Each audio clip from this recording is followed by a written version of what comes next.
Patient ఉన్నాడు, bike నుంచి కింద పడ్డాడు, ఏసీఎల్ టైర్ అయింది, నడవలేకపోతున్నాడు, కాలు పక్కన పోతుంది.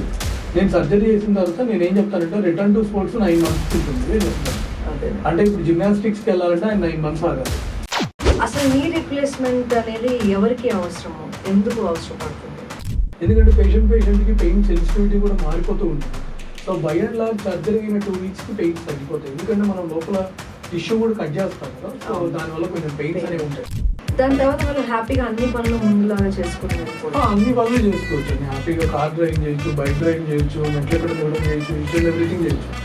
నేనైతే బెటర్ అవాయిడ్ చేయమని చెప్తాను. ఎందుకంటే ఇప్పుడు పేషెంట్ లావు ఉన్నాడు అనుకోండి, ఒక బోన్స్ వీక్గా ఉన్నాయి అనుకోండి, కింద కూర్చొని ఇట్లా లేచేటప్పుడు తప్పని ఇక్కడ కింద ఇరిగితే, ఎందుకంటే నేను అట్లాంటి కేసులు కూడా చూశాను, అట్లాంటి సర్జరీలు కూడా చేశాను. అందరికీ నమస్కారం. నేను డాక్టర్ శ్రీరామ మండవ. ఈ రోజు మనతో ఉన్నారు డాక్టర్ సాయి చంద్ర గారు, ప్రముఖ orthopaedic doctor.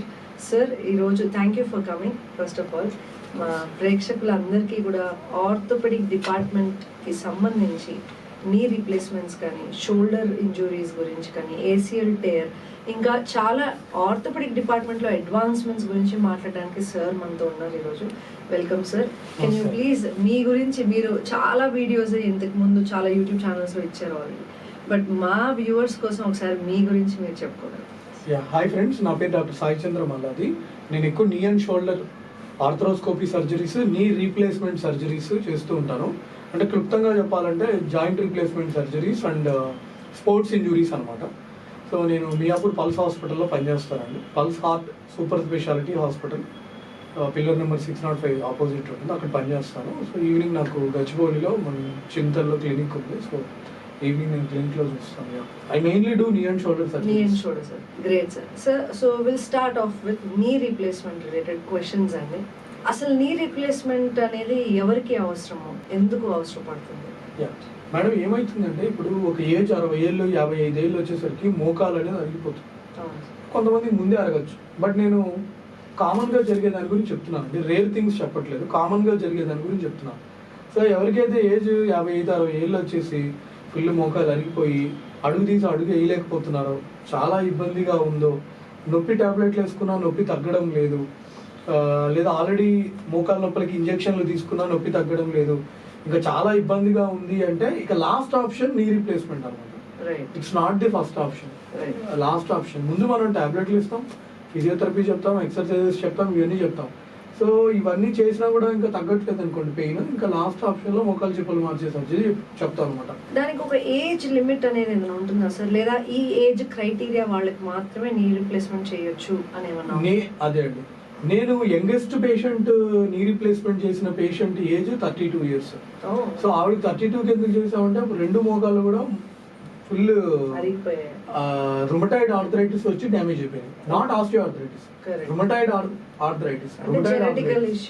Yeah, exactly. So దానివల్ల మోకాలు కంప్లీట్ గా డ్యామేజ్ అయిపోయి లిటరల్ గా ఆవిడ అడుగు తీసి అడిగేయలేకపోయారు. సో ఆవిడకి బయోలెటరల్ నీ రీప్లేస్మెంట్ చేసిన తర్వాత ఇప్పుడు హ్యాపీగా ఇండిపెండెంట్ గా ఆవిడంతటా ఆవిడ బ్రహ్మాండంగా నడుస్తున్నారు. ఈ వీడియోస్ నా యూట్యూబ్ ఛానల్లో కూడా ఉన్నాయి, ఒకసారి చూడొచ్చు. ఇంకా లాస్ట్ ఏజ్ వచ్చేసరికి 78 years. సో 78 years ఉన్న పెద్దవాళ్ళకి కూడా చేశాం. సో పేషెంట్ ఏంటంటే సర్జికల్గా ఫిట్గా ఉండాలి, హార్ట్ ఫిట్గా ఉండాలి. ఓకేనా? అంటే ఇప్పుడు మనం ఏదైనా పేషెంట్కి సర్జరీ చేస్తున్నాం అనుకోండి, సో సర్జరీ చేస్తున్నప్పుడు సర్జికల్ ఆస్పెక్ట్ ఒక్కటే కాదు, ఓవరాల్గా ఆయన హెల్త్ ఎలా ఉంది, ఆయన రికవర్ అయ్యి బయటకు రాగలడా లేదా, ఇవన్నీ చూడాలన్నమాట. సార్, ఇప్పుడు నీ రీప్లేస్మెంట్ చేసిన తర్వాత అది ఎన్నాళ్ళు బాగుంటుంది, వీళ్ళు దాని బెనిఫిట్స్ పొందగలరు? యూజువల్గా నీ రీప్లేస్మెంట్ చేస్తే లాంజివిటీ రఫ్గా 20 years ఉంటుంది. సో కంపెనీ బట్టి కొన్నిసార్లు 25 అని కూడా చెప్తాం, కానీ బట్ రఫ్గా చెప్పాలంటే 20 years అనమాట. అంటే ఇప్పుడు ఫర్ ఎగ్జాంపుల్ ఎవరైనా ఒక పేషెంట్ 55-60 yearsకి చేసుకున్నారు అనుకోండి, సో దాని లాంజివిటీ రఫ్గా 15 to 20 years. సో 60 yearsకి చేయించుకుంటే 15 years, దాని లాంజివిటీ అనుకుంటే 75 years వరకు వస్తుంది. సో మన ఇండియాలో యావరేజ్ లైఫ్ ఎక్స్పెక్టెన్సీ కూడా ఇంచుమించు అంతే ఉంది. సో అందుకని రఫ్గా 55-60 years ఏజ్ వాళ్ళకి చేసుకోమని చెప్తాం. బట్ ఇలా అన్ఫార్చునేట్లీ ఎవరైనా యంగర్ స్టేజెస్లోనే ఒకవేళ నీస్ రీప్లేస్మెంట్ అవసరం అయితే చేసుకోవచ్చు. ఇప్పుడు ఫర్ ఎగ్జాంపుల్ 40లో చేయించుకున్నారు అనుకోండి, అది 55-60కి ఏదైనా అయింది అనుకోండి, సో మళ్ళీ చేయాలి, దాన్ని రివిజన్ సర్జరీ అంటారు. సో అప్పుడు కంప్లీట్గా ఇవి తీసి మళ్ళీ కరెక్ట్, ఇది తీసేసి మళ్ళీ కొత్త ఇంప్లాంట్ వేస్తాం. సో అప్పుడు కాస్ట్ మళ్ళీ అంతే ఉండొచ్చు. కాస్ట్ ఇంకా ఎక్కువ ఉంటుంది, ఎందుకంటే ఇంప్లాంట్స్ వేరు కదా, సో రివిజన్ ఇంప్లాంట్స్ కాస్ట్ ఎక్కువ. అసలు సర్జరీ అన్న మాట వినగానే పబ్లిక్ భయపడి పారిపోతూ ఉంటారు. అరే నీ రీప్లేస్మెంట్ సర్జరీ పెయిన్ఫుల్ ఉంటుందా అనేది చాలా మంది డౌట్. సర్జరీ అయిన తర్వాత ఒక 1-2 వీక్స్ వరకు పెయిన్ ఉంటుందండి, ఆ తర్వాత అంత పెయిన్ తగ్గిపోతూ ఉంటుంది యూజువల్గా. కొంతమందికి ఇంకొంచెం ఉండొచ్చు, ఎందుకంటే పేషెంట్కి పెయిన్ సెన్సిటివిటీ కూడా మారిపోతూ ఉంటుంది. So by and large surgery అయిన 2 వీక్స్కి పెయిన్స్ తగ్గిపోతాయి, ఎందుకంటే మనం లోపల టిష్యూ కూడా కట్ చేస్తాం కదా, సో దానివల్ల కొంచెం పెయిన్స్ అనేవి ఉంటాయి. సో పెయిన్ రాకుండా మనం మెడిసిన్స్ ఇస్తాము, బట్ రఫ్గా నేను అన్నట్టు ఒక 2 వీక్స్ వరకు పెయిన్ఫుల్. దాని తర్వాత వాళ్ళు హ్యాపీగా అన్ని పనులు ముందులాగా చేసుకుని వెళ్ళిపోవచ్చు. అన్ని పనులు చేసుకోవచ్చు అండి, హ్యాపీగా కార్ డ్రైవింగ్ చేయొచ్చు, బైక్ డ్రైవింగ్ చేయొచ్చు, మెట్లు ఎక్కడ దిగడం చేయొచ్చు, ఈచ్ అండ్ ఎవ్రీథింగ్ చేయొచ్చు. బట్ నేనైతే కింద కూర్చోవద్దని చెప్తాను, ఎందుకంటే కింద కూర్చొని లేచేటప్పుడు పొరపాటున ఏదన్నా ఫోర్స్ ఎక్స్ట్రా పడినా ఏదైనా ట్విస్ట్ అయింది అనుకో, లేచేటప్పుడు కానీ ట్విస్ట్ అయితే మళ్ళీ ఇరిగిపోయింది అనుకోండి, మళ్ళీ దానికి సర్జరీ చేయాలి. సో అందుకని బెటర్ అవాయిడ్. యా సార్, ఒక యోగా టీచర్గా ఈ క్వశ్చన్ అడుగుతాను. ఆబ్వియస్గా నీ అంత డ్యామేజ్ ఉన్న వాళ్ళకి మేము ఎప్పుడు యోగా చెప్పము. ఒకవేళ నీ పెయిన్స్ ఉంటే నిజంగానే పేషెంట్స్ మా దగ్గరకు వచ్చే ముందు కూడా మనం డాక్టర్స్ పర్మిషన్ తీసుకొని if they get green signal అప్పుడే యోగా చెప్తాం కూడా. కానీ నాకు ఇక్కడ ఒక చిన్న డౌట్ అండి, యోగా చేసే లైక్ ఇంతకుముందు యోగా చేసే వాళ్ళు ఉన్నారు, వాళ్ళకి నీస్ బాగానే ఉన్నాయి, రీప్లేస్మెంట్ అవసరం లేదు, అలాంటి వాళ్ళు కింద కూర్చోవచ్చు, ఏమైనా చేయొచ్చు. స్లైట్ పెయిన్స్ ఉన్న వాళ్ళు యోగా ద్వారా కూడా యాక్చువల్లీ తగ్గుతుంది కూడా. But when it comes to knee replacement post surgery 2 weeks కానివ్వండి, 1 మంత్ తర్వాత అయినా వాళ్ళు ఎప్పుడైనా యోగా చేయొచ్చా? ఇది నాకు తెలిసిన కొత్త ఇన్ఫర్మేషన్. సో దట్ నేను ఇంకా ఫ్యూచర్లో ఇఫ్ ఎట్ ఆల్ ఎవరైనా నీ రీప్లేస్మెంట్స్ అయినా కూడా డెఫినెట్లీ యోగా చెప్పొచ్చు. బట్ మరీ అడ్వాన్స్డ్ పోస్చర్స్ అనో పద్మాసన లాంటివో ట్విస్టింగ్స్ కాకుండా బేసిక్ నీ వార్మప్స్ చేసుకోవచ్చు, లెగ్ ఎక్సర్సైజ్ లాంటివి చేయొచ్చు. బట్ కింద కూర్చొని లేవకూడదు కదా, అది అవాయిడ్ చేస్తే బెటర్. అవాయిడ్ చేస్తే సర్జన్స్ చేయొచ్చు అంటారు, రైట్. నేనైతే బెటర్ అవాయిడ్ చేయమని చెప్తాను, ఎందుకంటే ఇప్పుడు పేషెంట్ లావు ఉన్నాడు అనుకోండి, ఒక బోన్స్ వీక్ గా ఉన్నాయి అనుకోండి, కింద కూర్చొని ఇట్లా లేచేటప్పుడు తప్పని ఇక్కడ కింద ఇరిగితే, ఎందుకంటే నేను అట్లాంటి కేసులు కూడా చూసాను, అట్లాంటి సర్జరీలు కూడా చేశాను, కింద ఇరిగితే మళ్ళీ ప్లేట్ వేసి స్క్రూలు వేసి ఫిక్స్ చేయాలి. ఓకే సార్, ఇంకోటి అసలు ఇప్పుడు ఈ సర్జరీ ప్రాసెస్ ప్రీ హాస్పిటల్లో అపాయింట్ అయిన దగ్గర నుంచి సర్జరీ అయిపోయి వెళ్ళే వరకు అసలు హాస్పిటల్లో ఎంత టైం పట్టొచ్చు, వాళ్ళు ఎలా ప్రిపేర్ అవ్వాలి, హాస్పిటల్ స్టే ఎంత ఉంటుంది మామూలుగా? యూజువల్గా 3 days ఉంటారండి పోస్ట్ సర్జరీ. సర్జరీ ముందు రోజు నైట్ అడ్మిట్ అవుతారు, సర్జరీ అయిన తర్వాత 3 days ఉంటారు. సో 3 days తర్వాత డిశ్చార్జ్ చేస్తాం. ఫస్ట్ డ్రెస్సింగ్ అయిపోయి పేషెంట్ నడిపించి మోకాలు మర్చడం చాపడం ఇవన్నీ బాగానే ఉన్నాయంటే అప్పుడు డిశ్చార్జ్ చేస్తాం. ఓకే, సో సర్జరీ అయిన తర్వాత ఒక 3-4 days లో వాళ్ళు వెళ్ళిపోవచ్చు. Third day. Oh nice. And అంటే అప్పటి వరకు ఇంజెక్షన్స్ మీద ఉంటాడు పేషెంట్, యాంటీబయాటిక్స్. వన్స్ డిశ్చార్జ్ అయిన తర్వాత ఓరల్ యాంటీబయాటిక్స్ మీద ఉంటాడు. సో బట్ ఇంటికి వెళ్ళొచ్చు. హాస్పిటల్ నుంచి డిశ్చార్జ్ అయిన తర్వాత ఎన్ని రోజుల తర్వాత అసలు నడవచ్చు, ప్రాపర్ గా నడవగలరు? ఇమ్మీడియట్ గా నెక్స్ట్ డే నుంచి నడుస్తారు. ఓకే, ఈ రోజు సర్జరీ అయితే రేపటి నుంచి so they can walk also. Walk without any walker, without any support. Oh yeah, they can walk. That's great. So ఇక్కడ ఏజ్ బట్టి కూడా వాకింగ్ ఎంత బాగా చేయగలరు అనేది ఉంటుందా? అంటే యంగ్ పీపుల్ అయితే ఫాస్ట్ ఎక్కువ ఈజీగా త్వరగా. ఓవరాల్ గా వాళ్ళ హెల్త్ మీద ఆధారపడి ఉంటుందండి. If they are very fit then, అంటే ఫిట్ గా ఉంటేనే కదా సర్జరీ చేస్తారు. ఫిట్నెస్ లేకపోతే, కార్డియాలజీ ఫిట్నెస్ లేకపోయినా, అనస్థీషియా నుంచి మనకి ఫిట్నెస్ లేకపోయినా, జనరల్ ఫిజిషియన్ డాక్టర్ గారి దగ్గర నుంచి ఫిట్నెస్ లేకపోయినా మనం సర్జరీ టేకప్ చేయము. సో పేషెంట్ ఫిట్ గా ఉన్నారు ఓవరాల్ గా అనుకుంటే సర్జరీ చేస్తాం, చేసిన పక్క రోజు నుంచి నడిపించడం, వాళ్ళని నడిపించడానికే కదా మనం సర్జరీ చేస్తాం. So there's no point making them sit or sleep like patients లాగా ఉండాల్సిన అవసరం లేదు. So this is a very good news for people who are really worried about knee replacement surgeries. ఎక్కువ రోజులు బెడ్ మీద ఉండాల్సి వస్తుందేమో అని ఏం లేదు. And I think that is a plus point. They need not put on weight. అంటే generally post operation ఎప్పుడైనా కూడా వెయిట్ గెయిన్ అవుతూ ఉంటారు బికాస్ ఆఫ్ బెడ్ రెస్ట్. ఇక్కడ ఆ సిచ్యువేషన్ లేదు కాబట్టి లక్కీగా ఇట్స్ అ ప్లస్ పాయింట్. సరే, ఇంకొక విషయం, నీ రీప్లేస్మెంట్ చేసిన తర్వాత అసలు ఎంత టైం పడుతుంది ఫుల్గా రికవర్ అవడానికి? కంప్లీట్గా ఒక రికవరీ పీరియడ్ ఎంత ఉంటుంది? యూజువల్గా 3 months లో మంచిగా రికవర్ అయిపోతారు. ఓకే, 3 months, 2 to 3 months లో 3 days లో వెళ్ళిపోవచ్చు హాస్పిటల్ నుంచి, ఇమీడియట్ గా వాక్ చేయొచ్చు. 3 months లోనే యు ఆర్ కంప్లీట్లీ రికవర్డ్. ఒకవేళ వీళ్ళు కింద కూర్చొని లేవడం ఎలాగో మీరు వద్దన్నారు, ఇట్స్ నాట్ అడ్వైజ్డ్ అని అన్నారు, కానీ సోఫాలో కానీ మంచం మీద కానీ కాళ్ళు మడత పెట్టుకొని కూర్చోవచ్చా వీళ్ళు? కూర్చోవచ్చు. క్రాస్ లెగ్డ్ కూర్చోవచ్చా? సో దానివల్ల సైడ్ ఎఫెక్ట్స్ ఏం కాదు, జాగ్రత్తగా ఉండాలంటే.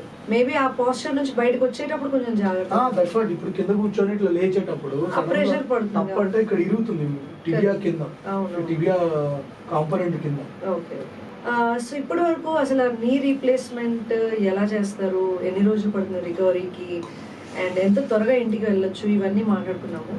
ఇప్పుడు చాలా చాలా ఇంపార్టెంట్ అండ్ ఎక్కువ మిత్స్ ఉండే టాపిక్ ఏంటంటే నీ రీప్లేస్మెంట్ వల్ల కాంప్లికేషన్స్ ఏమైనా ఉంటాయా, సైడ్ ఎఫెక్ట్స్ చేయడం వల్ల సైడ్ ఎఫెక్ట్స్ ఏమైనా ఉంటాయా?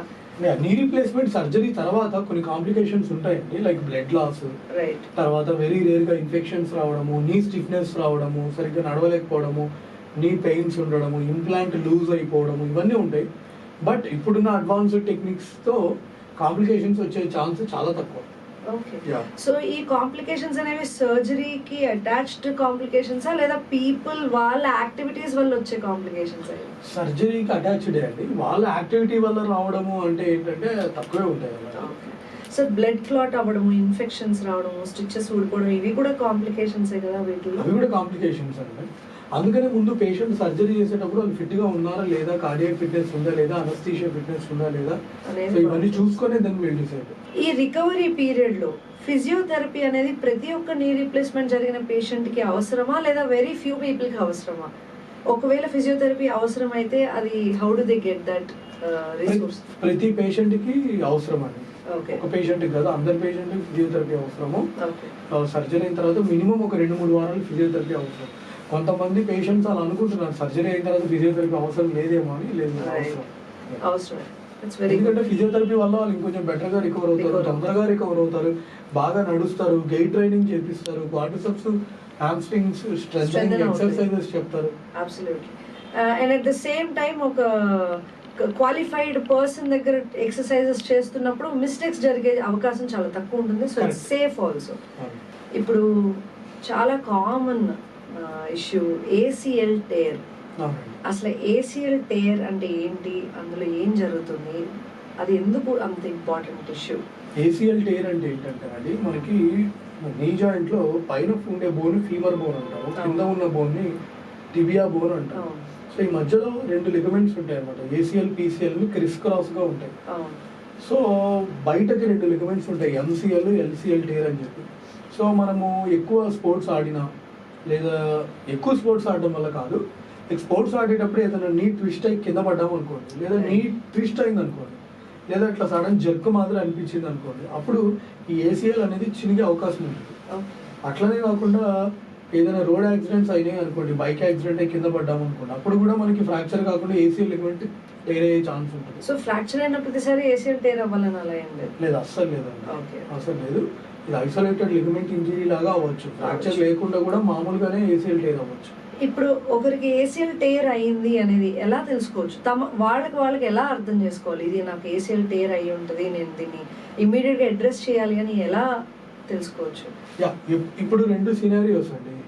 నేను అక్యూట్ సినారియో, క్రానిక్ సినారియో చెప్తాను. అక్యూట్ అంటే ఫర్ ఎగ్జాంపుల్ ఇప్పుడు నేనే ఉన్నాను, నాకు నేను బ్యాడ్మింటన్ ఆడుతున్నాను, ఏదో షాట్ కొడదామని మోకాలు మరి ఒక అబ్నార్మల్ పొజిషన్ ల్యాండ్ అయింది, మోకాలు ట్విస్ట్ అయింది, మోకాలు ఫుల్ వాచిపోయింది.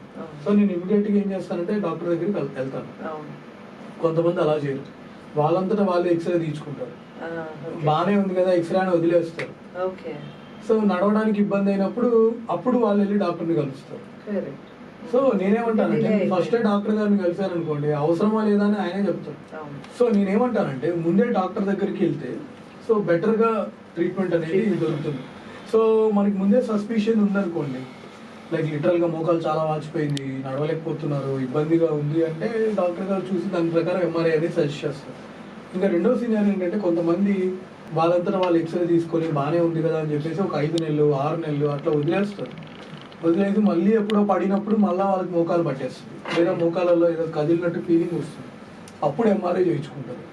సో ఎలా తెలుస్తుంది అంటే ఒకటి క్లినికల్ ఎగ్జామినేషన్ అండి. పేషెంట్ కొన్ని సిమ్టమ్స్ చెప్తాడు, ఏం చెప్తాడంటే నాకు నడవడానికి ఇబ్బందిగా ఉంది, మెట్లు ఎక్కడం దిగడం కష్టంగా ఉంది, నడుస్తున్నప్పుడు కాలు సైడ్కి పోతుంది, బ్యాలెన్స్ ఉండడం లేదు, నాకు చాలా ఇబ్బంది అవుతుందని చెప్తుంటారు. మనం ఎగ్జామిన్ చేస్తే ఏంటంటే కొంచెం Lachman's test, anterior drawer test, pivot shift test అనేవి ఉంటాయి. అది మనం చేసే టెస్ట్ అనమాట యాజ్ ఆర్థోపెడిక్ సర్జన్.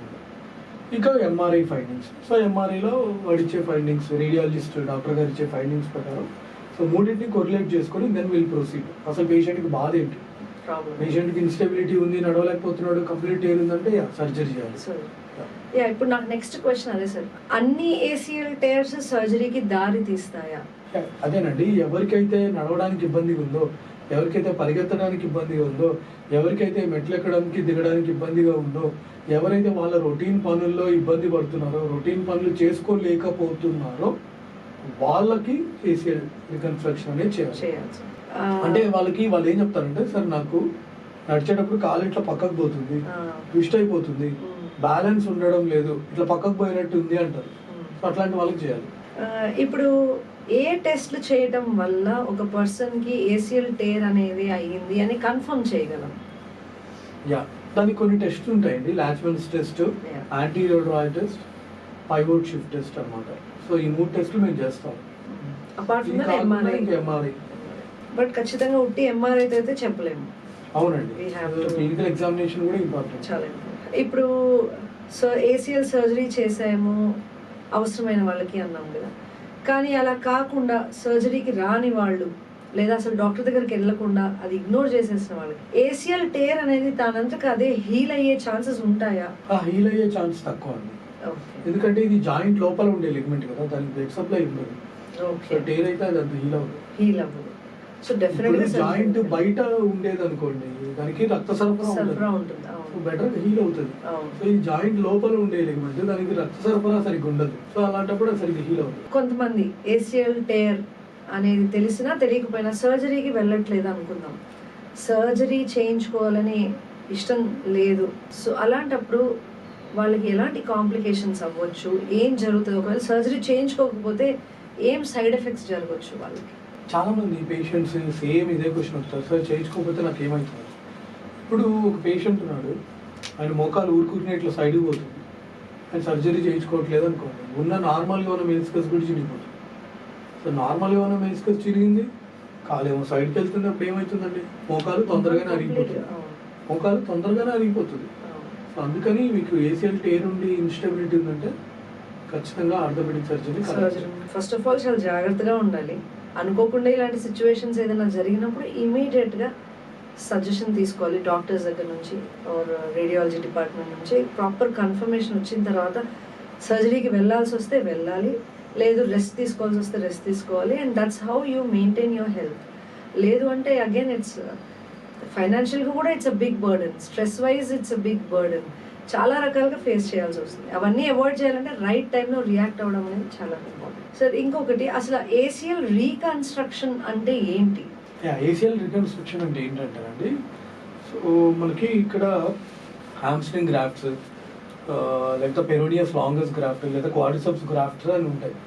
సో ఈ గ్రాఫ్ట్ని మనం వాడుకొని ఎక్కడైతే లోపల నీ జాయింట్ లోపల తాడులాగా ACL లిగమెంట్ ఏదైతే చినిగిపోతుందో తాడులాగా ఉన్నది, సో ఈ గ్రాఫ్ట్ని మనము లిగమెంట్ లాగా తయారు చేసి ఫీమర్కి ఒక టన్నెల్, టిబియాకి ఒక టన్నెల్ వేసి ఫీమర్ వైపు ఒక బటన్ పెట్టి టిబియా వైపు ఒక డిస్క్ పెట్టి ఫిక్స్ చేస్తాం. It's like creating a bridge and stopping. Yeah, we are creating a new ligament. ఈ మెటీరియల్ ఏంటి సార్ వాళ్ళు యూజ్ చేసేది? టైటానియం అండి. టైటానియం. ఒకవేళ ఈ ACL టేర్ అయిన తర్వాత సర్జరీ చేసిన తర్వాత రికవరీ ఫేజ్ ఎలా ఉంటుంది, ఎన్ని రోజులు పడుతుంది వాళ్ళకి రికవర్ అవ్వడానికి? యూజువల్గా వాళ్ళు బ్యాక్ టు స్పోర్ట్స్ అంటే 9 months పడుతుంది. ఇప్పుడు పేషెంట్ ఉన్నాడు, బైక్ నుంచి కింద పడ్డాడు, ACL టేర్ అయింది, నడవలేకపోతున్నాడు, కాలు పక్కకు పోతుంది, నేను సర్జరీ చేసిన తర్వాత నేను ఏం చెప్తానంటే రిటర్న్ టు స్పోర్ట్స్ 9 months ఉంటుంది అని చెప్తాను. అంటే ఇప్పుడు జిమ్నాస్టిక్స్కి వెళ్ళాలంటే ఆయన 9 months ఆగాలి. ఇప్పుడు రిషబ్ పంత్ వెళ్ళాడు అంటే రిషబ్ పంత్ లెవెల్లో ఫిజియో చేయాలి కదా. రిషబ్ పంత్ అంత ఫాస్ట్గా రికవర్ అయ్యాడంటే అంత అగ్రెసివ్గా ఫిజియో కూడా చేయాలి. సో రఫ్గా 9 months చెప్తాను. ఈవెన్ బైక్ డ్రైవింగ్ కూడా 9 months చెప్తాను. సో ఫిజియోథెరపీ ఆఫీస్కి వెళ్ళాలనుకోండి, నెక్స్ట్ మంత్ నుంచి ఆఫీస్కి వెళ్ళొచ్చు. వర్క్ ఫ్రమ్ హోమ్ అనుకోండి, నెక్స్ట్ డే నుంచే వర్క్ ఫ్రమ్ హోమ్ చేయొచ్చు. Okay. So same like knee replacement, ఇది కూడా పెద్ద వర్రీ అవ్వాల్సింది ఏం లేదు. 2-3 weeks తర్వాత వెళ్ళొచ్చు. మెయిన్గా ఏంటంటే గంటలు వాకింగ్ చేయకూడదు. 2 వీక్స్ తర్వాతే మెట్లు ఎక్కడం దిగడం చేయాలి. ఇప్పుడు మీ ఆఫీస్లో లిఫ్ట్ ఉంది, డెస్క్ టాప్ జాబే, ఇబ్బంది లేదు, ప్రశాంతంగా ఆటోలో పోయి ఆటోలో రావడానికి అసలు ఇబ్బందే లేదు. సో ఈ ఏసీఎల్ టేర్ అయిన తర్వాత sedentary life style how good is it అని, అంటే మీరు అన్నారు ఇప్పుడు మెట్లు అక్కర్లేదు, లిఫ్ట్లో వెళ్ళేసి డెస్క్ దగ్గర కూర్చొని వచ్చేయచ్చు. ఆ డెస్క్ జాబ్ కూడా చాలా ఆల్మోస్ట్ 8-9 hours కూర్చొని పనిచేసి వస్తున్నారు. Does that affect surgery, either knee replacement or ACL tear?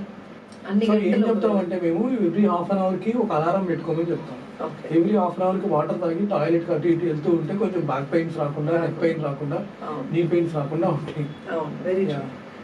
ఇప్పుడు మనం ఎలాగైతే నీ రీప్లేస్మెంట్లో ఫిజియోథెరపీ చేయడం వల్ల త్వరగా రికవర్ అవుతారు అన్నాము, అదే విధంగా ఏసీఎల్ టేర్ ఇంజురీ అయిన తర్వాత, సర్జరీ అయిన తర్వాత కూడా ఫిజియోథెరపీ అనేది అంత అవసరం అంటారండి? ఫిజియోథెరపీ అనేది నీ రీప్లేస్మెంట్ చేసిన వాళ్ళకి కూడా ఎంత ఉపయోగమో, అదే విధంగా ఏసీఎల్ టేర్ వాళ్ళకి కూడా అంత ఉపయోగపడుతుందా అండి ఫిజియోథెరపీ? ఖచ్చితంగా అండి, ఖచ్చితంగా కావాలి. ఓకే, ఖచ్చితంగా ఫిజియోథెరపీ కావాలండి. ఎందుకంటే వాళ్ళు రిటర్న్ టు స్పోర్ట్స్ చేయాలన్నా, రిటర్న్ టు నార్మల్ యాక్టివిటీస్ చేయాలన్నా వాళ్ళకి అందరు గైడెన్స్ ప్రాపర్గా చేయించే వాళ్ళు ఉండాలి. వాళ్ళంతా వాళ్ళు చేసుకోలేరు. సో మినిమం ఒక 3 వారాల పాటైనా ఉండాలి. ఇప్పుడు మనం డిస్కషన్లో నాకు అర్థమైందండి, ఏసీఎల్ టేర్ చాలా మటుకు స్పోర్ట్స్ పీపుల్కి ఎక్కువ ఇంజురీ, ఆ టేర్ అనేది జరగచ్చు అనేది ఒకటి అర్థమైంది నాకు. ఎందుకంటే it won't happen in common people, common public, because అంత ఎగ్జర్షన్ ఉండదు కాబట్టి, వాళ్ళల్లో ఉంటుంది కాబట్టి మనము బ్యాక్ టు స్పోర్ట్స్ అనే వర్డ్ మీరు ఇప్పటికీ చాలాసార్లు వాడారు. సో ఇప్పుడు నాకు ఒక క్వశ్చన్ అడగాలనిపిస్తుంది, అసలు ఏసీఎల్ టేర్ అయిన వాళ్ళు సర్జరీ తర్వాత రికవర్ అయిన తర్వాత మళ్ళీ బ్యాక్ టు స్పోర్ట్స్ ఇంతకు ముందు ఎంత యాక్టివ్గా వెళ్ళారో అంతే యాక్టివ్గా వెళ్ళగలరా? వెళ్ళొచ్చా? 100%. సో ఏ రెస్ట్రిక్షన్స్ లేకుండా ముందు ఎలా ఉన్నారో అలాగే అలా వెళ్ళిన తర్వాత ఏదైనా కాంప్లికేషన్స్ వచ్చే ప్రమాదం ఉంటుందా సర్జరీ వల్ల? కానీ రేర్గా వస్తాయండి, రేర్గా వస్తాయి. ఇప్పుడు ఇంకొక వెరీ కామన్ వర్డ్ గౌట్. అసలు గౌట్ అంటే ఏంటి, దాని గురించి మనం మాట్లాడదాం ఇప్పుడు. What is govt?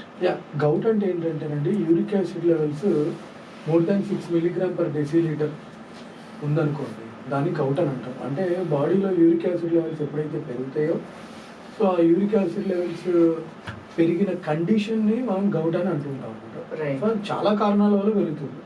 సో అది ఏ కారణం చేతైనా అవ్వచ్చు, బట్ దానికి వాడే కామన్ వర్డ్ ఈజ్ గౌట్. దానికి సైంటిఫిక్ టర్మ్స్ లో చెప్పాలంటే హైపర్ యూరిసీమియా అంటాం.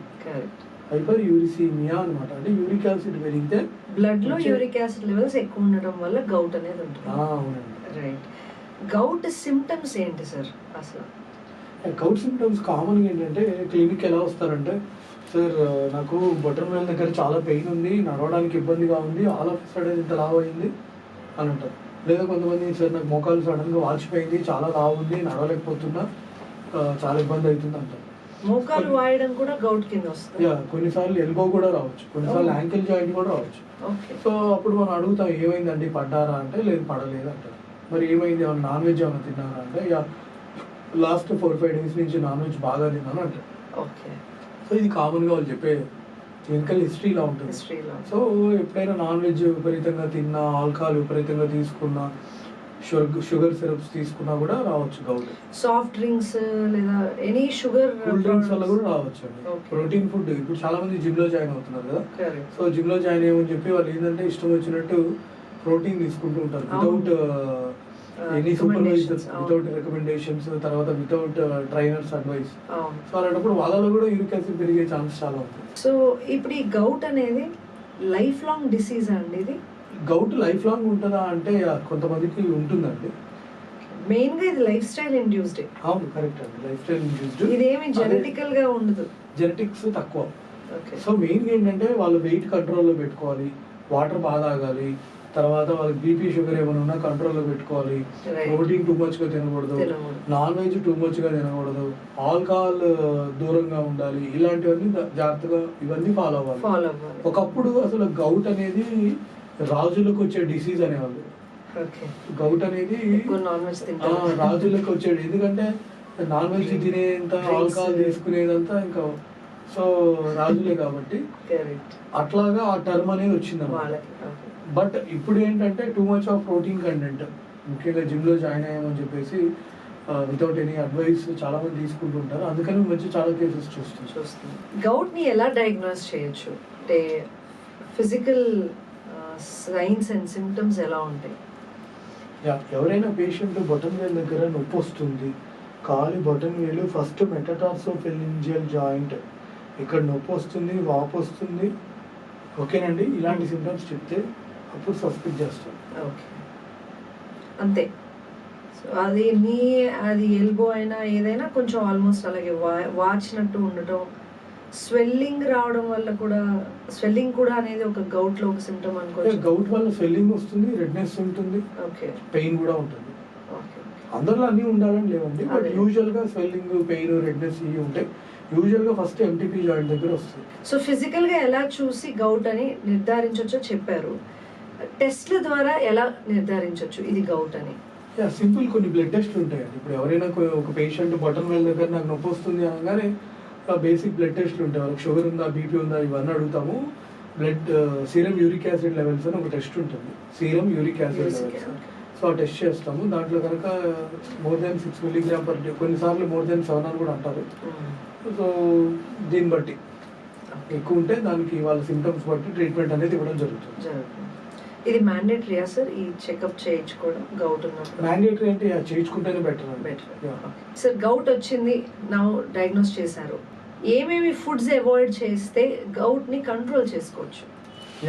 ఫుడ్స్ అంటే మెయిన్గా ప్రోటీన్ సోర్సెస్ని అవాయిడ్ చేయాలండి. నాన్ వెజ్ని, ఆల్కహాల్ని, తర్వాత ఫిష్, సీ ఫుడ్ ఇలాంటివి, పాలక్, పనీరు, పాలకూర, గ్రీన్ పీస్, ప్రోటీన్ ఫుడ్ని బాగా అవాయిడ్ చేయాలి. తర్వాత వాటర్ బాగా తాగాలి. వైటమిన్ సి ఎక్కువ ఉండేవి, ఆరెంజెస్ ఇట్లాంటివి బాగా తీసుకుంటూ వాటర్ మాత్రం బాగా తీసుకోవాలి. సిట్రిక్ ఫ్రూట్స్ అవి బాగా తీసుకోవచ్చు. సిట్రిక్ ఫ్రూట్స్ తీసుకోవాలి. వైటమిన్ సి ఎక్కువ ఉండే ఫ్రూట్స్ బాగా తీసుకోవాలి. ఇప్పుడు వాళ్ళు పర్సనల్ గా ఫుడ్ ఏమి అవాయిడ్ చేయాలి అనేది మనం చూసాము, బట్ గౌట్ కి అసలు ట్రీట్మెంట్ ఎలా ఉంటుంది సార్?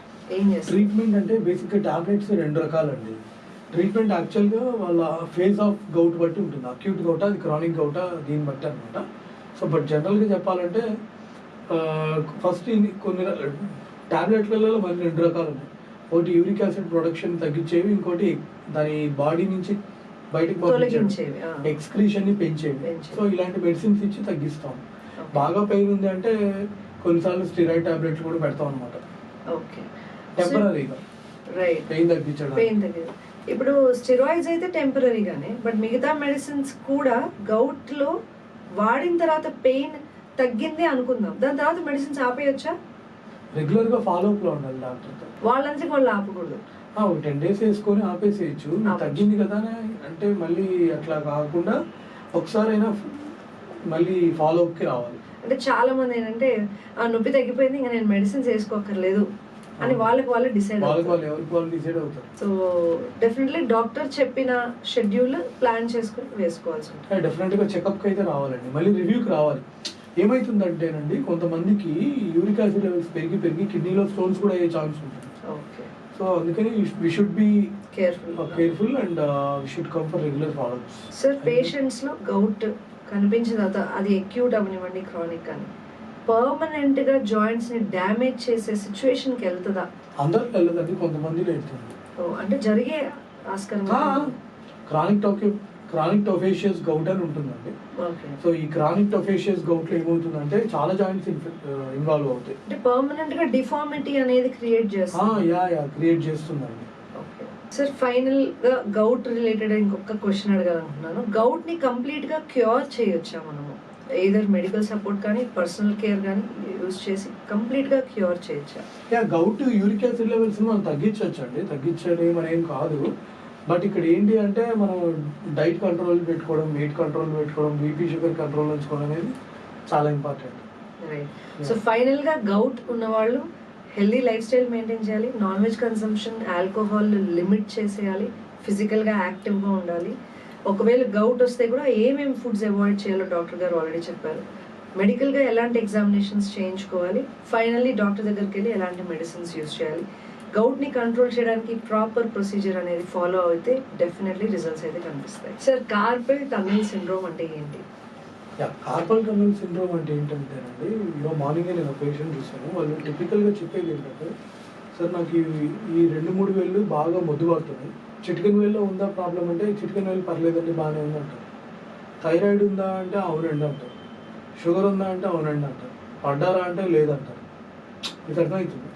సో ఈ బేసిక్గా ఈ 3.5 వేళ్ళలో ఇబ్బంది అవుతుంది. తంబు, చూపుడు వేలు, మిడిల్ ఫింగర్. ఓకేనండి, చిటికెన్ వేలు ఇన్వాల్వ్ కాదు. సో జనరల్గా ప్రాబ్లం ఏంటి? ఇక్కడ ప్రాబ్లం ఏంటంటే ఇక్కడ మీడియన్ నర్వ్ అనేది ఉంటుంది. ఆ మీడియన్ నర్వ్ అంటే సెంటర్లో ఉండేది అన్నమాట. దాని చుట్టూ ప్రెషర్ ఎక్కువైపోయి అది కంప్రెస్ అయిపోతుంది. ఎందుకు అవుతుంది? థైరాయిడ్ వల్ల కావచ్చు, షుగర్ వల్ల కావచ్చు, యాక్రోమెగలీ వల్ల కావచ్చు, డిజిటల్ రేడియస్ ఫ్రాక్చర్ల వల్ల కావచ్చు, దేని వల్ల అయినా కావచ్చు. అట్లా సో మెటబాలిక్ ఇష్యూస్ కి రిలేటెడ్ కూడా అవుతుంది కార్పల్ టనల్ సిండ్రోమ్ అట్లయితే. దేని వల్ల అయినా కావచ్చు. సో సిమ్టమ్స్ ఇవేనా సార్ మెయిన్ గా మీరు అందరూ ఇంకేమన్నా సిమ్టమ్స్ ఉంటాయా దీంట్లో? సిమ్టమ్స్ అంటే పెయిన్, మొద్దు బారడం, తిమ్మిరి ఎక్కడం. ఓన్లీ ఫింగర్స్ దగ్గర, మెయిన్ గా థంబ్. అవును. అసలు జనరల్ గా ఈ కార్పల్ టనల్ సిండ్రోమ్ అనేది ఎందుకు అవుతుంది sir? Apart from thyroid, main అదే థైరాయిడ్, డయాబెటీస్, వీటి వల్ల కొన్నిసార్లు డిజిటల్ అండ్ రేడియస్ ఫ్రాక్చర్స్ సరిగ్గా అతుక్కోకపోయినా, మాల్ యూనియన్ అయినా, యాక్రోమెగాలీ ఉన్నా అట్లా కూడా అవుతుంది అనమాట. హైపోథైరాయిడిజము, డయాబెటీస్, కొంతమంది రుమటాయిడ్ పేషెంట్లు అవ్వచ్చు. ఇన్ ప్రెగ్నెన్సీ తర్వాత కూడా రావచ్చు కొంతమందికి. సో ఒబెసిటీకి కూడా ఇది రిలేటెడ్ ఉంటుంది అంటారు? ఒబెసిటీ కూడా ఉంటుంది. సో ఒకవేళ ఒబెసిటీ ఇప్పుడు థైరాయిడ్ అనుకోండి, తగ్గించుకోవడానికి ఏమైనా మెడికేషన్స్ తీసుకుంటే తగ్గుతుంది. ప్రెగ్నెన్సీ అయిపోయిన తర్వాత కార్పల్ టనల్ సిండ్రోమ్ దాని అంతకు అదే నయం అయిపోతుందా సార్? లేదా ఒబెసిటీలో కూడా వాళ్ళు ఒబెసిటీ సిచ్యువేషన్ నుంచి నార్మల్ అయితే కూడా వాళ్ళకి తగ్గుతుంది అంటారా కార్పల్ టనల్ సిండ్రోమ్? కొంతమందికి ప్రెగ్నెన్సీ అప్పుడు వస్తుందండి, కొంతమందికి పోతుంది, బట్ కొంతమందికి పోదు అది. ఓకే సార్, అసలు ఈ సిటిఎస్ ఆర్ కార్పల్ బట్ ఇంకోటి ఏంటంటే అందరికీ ఉండాలని కూడా లేదు. ప్రెగ్నెన్సీ తర్వాత అందరికీ ఉండాలని లేదు. కొంతమందికి రావచ్చు, కొంతమందికి రాకపోవచ్చు. వచ్చిన వాళ్ళు కొంతమందికి తగ్గిపోవచ్చు, కొంతమందికి తగ్గకపోవచ్చు. ఇది కూడా ఏమన్నా జెనెటికల్ గా ఏమన్నా రిలేటెడ్? జెనెటిక్ గా ఉంటే ఉండొచ్చు. సో ఇనిషియల్ గా మనం టాబ్లెట్లు ఇస్తాం మేడం. సో టాబ్లెట్లతో తగ్గట్లేదంటే ఇక లాస్ట్ ఆప్షన్ ఇక్కడ చిన్న రిలీజ్ చేస్తాము. స్టెరాయిడ్ ఇంజెక్షన్ ఇయ్యము. దీనికి చిన్న రిలీజ్ అనేది ఉంటుంది, చిన్న ప్రొసీజర్ ఉంటుంది. Transverse carpal ligament, TCL transverse carpal ligament, దాన్ని ఇక్కడ ఉంటుంది అనమాట. అది కట్ చేస్తే సెట్ అయిపోతుంది. Simple day care procedure. పొద్దున వస్తే సాయంత్రం డిశ్చార్జ్ అయిపోవచ్చు. 2 వారాల తర్వాత కుట్లు తీస్తాము. కుట్లు తీయగానే మీ పెయిన్స్, మీ ప్రాబ్లమ్స్ అన్ని 2 వారాల తర్వాత కుట్లు తీస్తాం. కరెక్ట్. దీన్ని అసలు ఎలా ఎగ్జామిన్ చేసి డయాగ్నోస్ చేస్తారు సార్? ఎగ్జామినేషన్ ప్రొసీజర్స్ ఎలా ఉంటాయి? బేసిక్గా ఎలా ఎగ్జామిన్ చేస్తామంటే దీనికి కొన్ని టెస్టులు ఉంటాయండి. ఆ టెస్టులు చేసి ఎగ్జామిన్ చేస్తాం. అంటే మీడియన్ నర్వ్ కొన్ని టెస్టులు ఉంటాయి, అల్నార్ నర్వ్ కొన్ని టెస్టులు ఉంటాయి, రేడియల్ నర్వ్ కొన్ని టెస్టులు ఉంటాయి. అట్లా టెస్ట్తో పాటు కొన్ని సెన్సేషన్స్ ఎట్లా ఉన్నాయి, ఎక్కడ సెన్సేషన్స్ లేవు, ఇది కూడా చూస్తాం అన్నమాట. వీటికి ఏమైనా స్కాన్స్ ఉంటాయా సార్? ఏమైనా స్కాన్ చేయడం వల్ల తెలుస్తుందా కార్పల్ టనల్? ఎంఆర్ఐ స్కాన్ ఉంటుంది, ఎంఆర్ఐలో తెలుస్తుంది. బట్ యూజువల్గా ఎక్స్రేలో ఏం కనపడదు, అల్ట్రాసౌండ్లో కూడా తెలుస్తుంది అండి. నర్వ్ కనెక్షన్ స్టడీస్లో కూడా చాలా ఇన్ఫర్మేషన్ వస్తుంది. ఎంఆర్ఐ అనేది ఇంతకుముందు చేయించాలం కాదు, ఈ మధ్య we're doing lot of MRI for the carpal tunnel also. Surgery అవసరం లేకుండా కార్పల్ టనల్ సిండ్రోమ్ ని క్యూర్ చేయొచ్చు? సర్జరీ లేకుండా క్యూర్ చేయొచ్చండి. అది ఇప్పుడు ఏంటంటే మేడం, ఇది సివియారిటీ బట్టి ఆధారపడుతుంది. ఎవరికైతే మైల్డ్ గా ఉందో వాళ్ళకి సర్జరీ అవసరం లేదు, చాలా మందికి మందులతోనే తగ్గిపోతుంది. కొంతమంది మాత్రమే అది చివరికి సర్జరీ దాకా వెళ్తుంది అనమాట. కేవలం అంటే ఏంటి సార్ రిస్ట్ స్ప్లింట్ చేయడం వల్ల ఎర్లీగా? రిస్ట్ స్ప్లింట్ పెట్టుకోవచ్చు, అది టెంపరీగా అండి, అదేం పర్మనెంట్ రిలీఫ్ కాదు. మైల్డ్ కేసెస్ వాళ్ళకి అది బాగా పనిచేస్తుంది. సో సర్జరీ అనేది ఎప్పుడు అవసరం అవుతుంది వీళ్ళకి? సో ఎవరైతే ఆల్రెడీ మందులు వాడినా తగ్గదో, ఎవరైతే సివియర్ గా పెయిన్ తో బాధపడుతున్నారో, ఎవరికైతే చాలా ఇబ్బందిగా ఉందో, ఇలాంటి వాళ్ళకి సర్జరీ అనేది చెప్తాం అనమాట. It's last option. Carpal tunnel release surgery అంటే ఏంటి sir? Carpal tunnel release surgery అంటే బేసిక్గా ఇక్కడ నుంచి ఇక్కడికి ఇన్సిషన్ ఇస్తామండి. ఒక 2-3 సెంటీమీటర్స్ ఇన్సిషన్ ఇచ్చి దీని కిందనే మనకి ట్రాన్స్వర్స్ కార్పల్ లిగమెంట్ అనేది ఉంటుంది, దాన్ని కట్ చేస్తాం. దాన్ని కట్ చేసినప్పుడు మీడియన్ నర్వ్ అనేది ఫ్రీ అవుతుంది. ఫ్రీ అయినప్పుడు ఈ ప్రెషర్స్ వల్ల వచ్చే సిమ్టమ్స్ అన్ని తగ్గుతాయి అన్నమాట.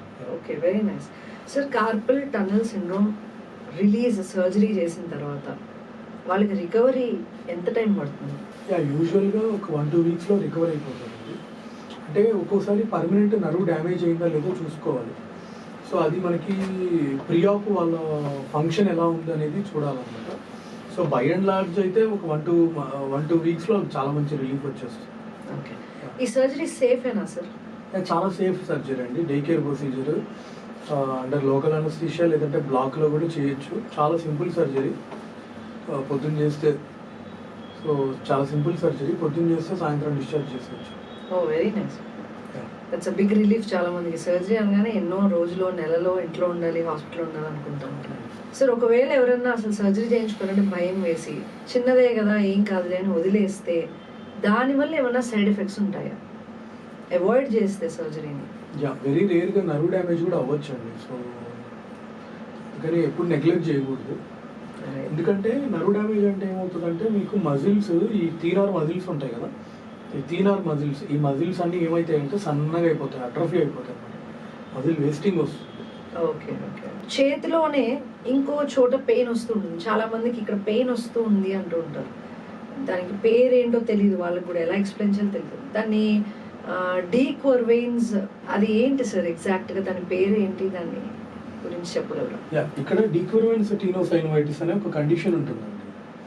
సో ఈ కండిషన్లో ఏమవుతుందంటే ఎక్కువగా ఎవరైతే సాఫ్ట్వేర్ ఇంజనీర్లు ఉంటారో వాళ్ళలో, సో ఎవరైతే ఎక్కువ రిపిటేటివ్ రిస్ట్ మూమెంట్స్ ఎవరైతే ఉంటాయో వాళ్ళలో ఇక్కడ ఏమవుతుందంటే abductor pollicis longus, extensor pollicis brevis అని చెప్పేసి అక్కడ ఏమవుతుందంటే దాని చుట్టూ ఏదైతే షీత్ ఉంటుందో ఆ షీత్ అంతా టైట్ అయిపోయి ఇట్లా ఫ్రీగా కదలదు అనమాట వీళ్ళు.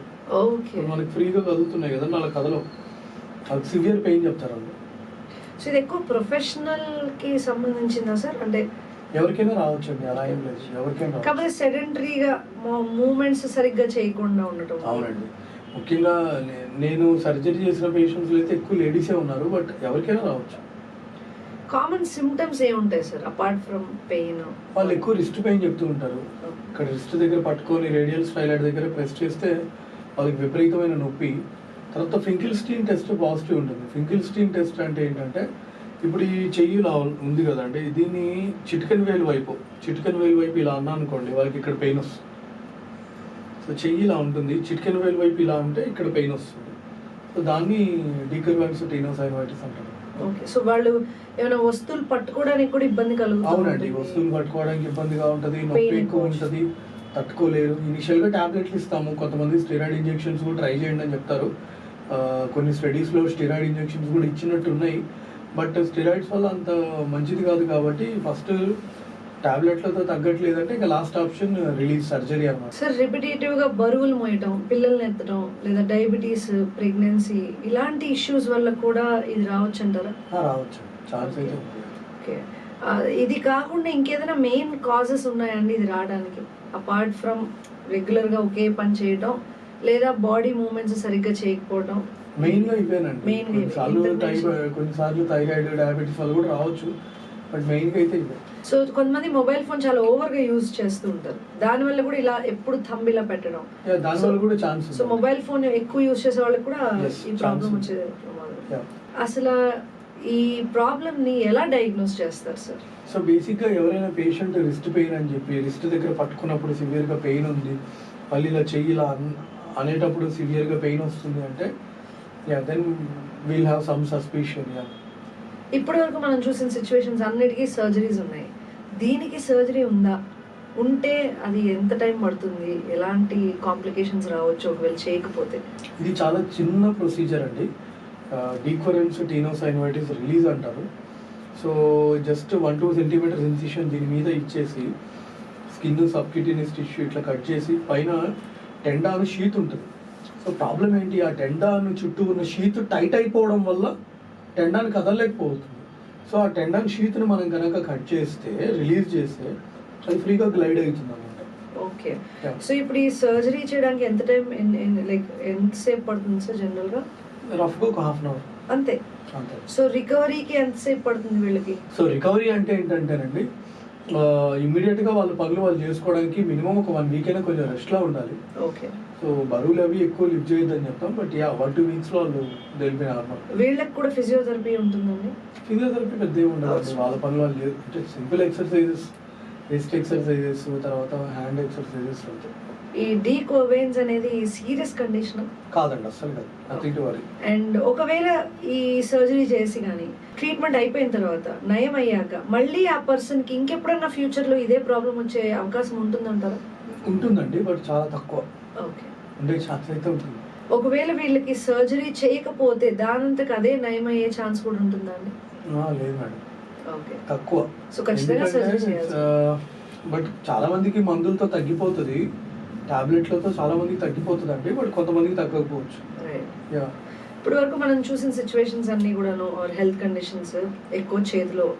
ఇప్పుడు ప్లాంటార్ ఫెసైటిస్ అనే ప్రాబ్లం గురించి మాట్లాడదాం సార్. అసలు అది ఏంటి, దాని గురించి ఏమైనా చెప్పగలరు?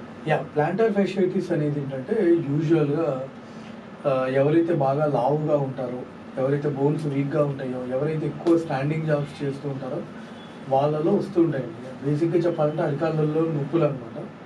సో ఎవరైతే ఎక్కువ స్టాండింగ్ జాబ్ చేస్తూ ఉంటారో వీళ్ళలో కామన్గా మనం చూస్తూ ఉంటాం. సో పోస్చర్ వల్ల, కంటిన్యూస్ స్టాండింగ్ వల్ల, కంటిన్యూస్ స్టాండింగ్, ప్రొలాంగ్డ్ వాకింగ్, దానివల్ల ఏమవుతుందంటే ఇక్కడ అరికాల దగ్గర క్యాల్కేనియల్ స్పర్ అనేది వస్తుంది, చిన్న ముళ్ళు అనేది పెరుగుతుంది. సిమ్టమ్స్ ఇంకేమైనా ఉన్నాయా సార్ అందులో? సిమ్టమ్స్ మెయిన్గా ఏంటంటే వాళ్ళు చెప్పేది పొద్దున్నే లేయగానే 4 అడుగులు వేయడానికి మాకు ఏడుపు వస్తుంది అంటారు. ఎర్లీ మార్నింగ్ ఫ్యూ స్టెప్స్ హారిబుల్గా ఉంటాయి వాళ్ళకి, అంత పెయిన్ వస్తుంది. So early morning first few steps pain హారిబుల్గా ఉందంటే it is the one of the characteristic point of plantar fasciitis. అసలు ఎందుకు వస్తుంది సార్ ఇది, అపార్ట్ ఫ్రమ్ స్టాండింగ్ ఇంకేమన్నా రీజన్స్ ఉన్నాయా? ప్రొలాంగ్డ్ వాకింగ్ కూడా అవ్వచ్చు అండి. Prolonged standing, prolonged walking, bones weak గా ఉన్నా, చెప్పులు కరెక్ట్ వేసుకోకపోవడం వల్ల వచ్చే ఛాన్స్ ఉంటుంది. ఒక బాడీ వెయిట్ చాలా మంది ఒక కాలు మీద వేసేసి నించుంటారు. పాస్చర్ ఇంబ్యాలెన్స్, వెయిట్ ఇంబ్యాలెన్స్ వల్ల కూడా అవ్వచ్చు అంటారా? దాని వల్ల కూడా రావచ్చు. అండ్ చాలా మందికి కాఫ్ మసిల్స్ కూడా చాలా టైట్ ఉంటాయండి. టైట్ కాఫ్ మసిల్స్ వల్ల కూడా మనకి ప్లాంటార్ ఫెసైటిస్ అనేది జరగచ్చా? అవునా? ఎందుకంటే చాలా మందికి ఎవరికైతే ప్లాంటార్ ఫెసైటిస్ కంప్లైంట్స్ చెప్తుంటారో కాఫ్ మసిల్స్ టైట్ ఉండడం అనేది గమనించాం. ఇప్పుడు యోగా క్లాస్కి వచ్చే వాళ్ళకి కూడా they have those issues. So మనం ఎక్కువ యాంకిల్ మూవ్మెంట్స్ చేస్తుంటాము, కాఫ్ మసాజెస్ కి రికమెండ్ చేస్తుంటాం. వీళ్ళకి ఇమీడియట్ గా సిమ్టమ్స్ రిలీఫ్ రావాలంటే ఏం చేయాలండి? ఇనిషియల్ గా కొన్ని టాబ్లెట్స్ అనేది సజెస్ట్ చేస్తామండి, but exercises will play a role అన్నమాట. మీరు అన్నట్టు Achilles tendon stretching exercises, plantar fascia stretching exercises, calf stretches ఉంటాయి. ఫర్ ఎగ్జాంపుల్ ఇప్పుడు ఇక్కడ చూస్తే ఇది ఇలా కింద కనడం, యాంకిల్ ప్లాంటార్ ఫ్లెక్షన్, డార్సిఫ్లెక్షన్, ఈ movements, inversion, eversion, walking rotations, walking on toes, walking on heels, ఇవన్నీ చేస్తే చాలా రిలీఫ్ ఉంటుంది. వార్మప్స్ యోగాలో కానీ ఎక్సర్సైజెస్ లో కానీ చేసే బేసిక్ వార్మప్స్ చేస్తే ఇలాంటివన్నీ అవాయిడ్ చేయొచ్చు అట్లయితే మనం. సార్ ఇంకొక పాయింట్ ఏంటంటే హీల్ స్పర్ ని దీన్ని కంపేర్ చేయొచ్చా? రెండు ఒకటేనా లేదా రెండు వేరా? ప్లాంటార్ ఫెసైటిస్, హీల్ స్పర్ అనేది రెండు వేరా? ప్లాంటార్ ఫెసైటిస్ వల్లనే హీల్ ఇక్కడ స్పర్ అనేది ఒకటి వస్తుంది. Okay okay, it's just an outgrowth because of plantar fasciitis. అంతే అండి. క్యాల్కేనియల్ బోన్ దగ్గర చిన్నగా ఎక్స్ట్రా బోన్ అనేది పెరుగుతుంది. చాలా మంది పేషెంట్లు ఎక్స్రేలో చూపించి అడుగుతారు అనమాట, సార్ ఇదేమన్నా బోన్ పెరిగింది తీసేయాలా అని అడుగుతారు. సో అదంత అవసరం ఉండదు యాక్చువల్గా. యూజువల్లీ చాలా మందికి మెడిసిన్స్, ఎక్సర్సైజెస్తో తగ్గిపోతుంది. ప్లాంటార్ ఫెసైటిస్ అనేది సర్జరీ ద్వారా నయం చేయగలమా? చేయొచ్చు, బట్ రేర్గా చేస్తాం సర్జరీ. యూజువల్గా టాబ్లెట్లు ఇస్తాము. సో సర్జరీ లేకుండానే హ్యాపీగా ప్లాంటార్ ఫెసైటిస్ ని మనం నయం చేయొచ్చు. ఎస్ అండి, surgery is very rare. Partial plantar fasciotomy అని ఉంటుంది, బట్ అది రేర్ ప్రొసీజర్. ఇనిషియల్గా మనం టాబ్లెట్లు ఇస్తాము, ఫిజియోథెరపీ చెప్తాం, ఎక్సర్సైజెస్ చెప్తాం, దీంతోనే వాళ్ళకి చాలా మంచి రిలీఫ్ ఉంటుంది. Very good. So recovery period ఎంత ఉంటుంది సార్ ఒకవేళ సర్జరీ చేసినా, లేదా వాళ్ళకి అది వచ్చినా కూడా ఇలాంటి కేర్ తీసుకుంటే ఎంత త్వరగా రికవర్ అవ్వచ్చు వాళ్ళు? యూజువల్లీ 1-2 వీక్స్ అండి. హీల్ స్పర్స్ కోసం ఇంజెక్షన్స్ అనేది ఏమైనా ఇవ్వాల్సి ఉంటుందా సార్? ఇంజెక్షన్స్ యూజువల్గా అవాయిడ్ చేస్తాం. ఇవ్వచ్చు ఇంజెక్షన్స్, స్టీరాయిడ్ ఇంజెక్షన్ ఇవ్వచ్చు. వాళ్ళకి చాలా మంది పేషెంట్లు ఏంటంటే టాబ్లెట్లు తీసుకున్నా తగ్గట్లేదు అనుకోండి, అప్పుడు ఒకసారి స్టీరాయిడ్ ఇంజెక్షన్ ట్రై చేయొచ్చు. బట్ డయాబెటిక్ పేషెంట్స్లో, ముఖ్యంగా డయాబెటిక్ పేషెంట్స్లో అవాయిడ్ చేయడం బెటర్. ఎందుకంటే స్టీరాయిడ్ ఇంజెక్షన్స్ లేనిపోతే తలనొప్పులు వస్తాయి. సో జనరల్ పాపులేషన్లో we can try, but diabetic పేషెంట్స్లో బెటర్ అవాయిడ్ చేయాలి, సేఫ్ సైడ్. అవునండి. సార్ ప్లాంటార్ ఫెసైటిస్ ఉన్న వాళ్ళు ఎలాంటి ఫుట్వేర్ వేసుకోవచ్చు? నిజంగా ఫుట్వేర్ ఎఫెక్ట్ ఉంటుందా వాళ్ళకి? మెయిన్గా మేము ఏం చెప్తామంటే మెథడ్ చెప్పులు వేసుకోమని చెప్తామండి. బెయిల్ ఫుట్తో నడవద్దని చెప్తాము. ఇప్పుడు మనం మట్టి మీద నడిచిన దానికి, గడ్డి మీద నడిచిన దానికి, రాయి మీద నడిచిన దానికి తేడా ఉంటుంది కదా. డెఫినెట్గా. సో ఇప్పుడు రాళ్ళ మీద నడిచేటప్పుడు ముఖ్యంగా చెప్పులు చాలా ఇంపార్టెంట్.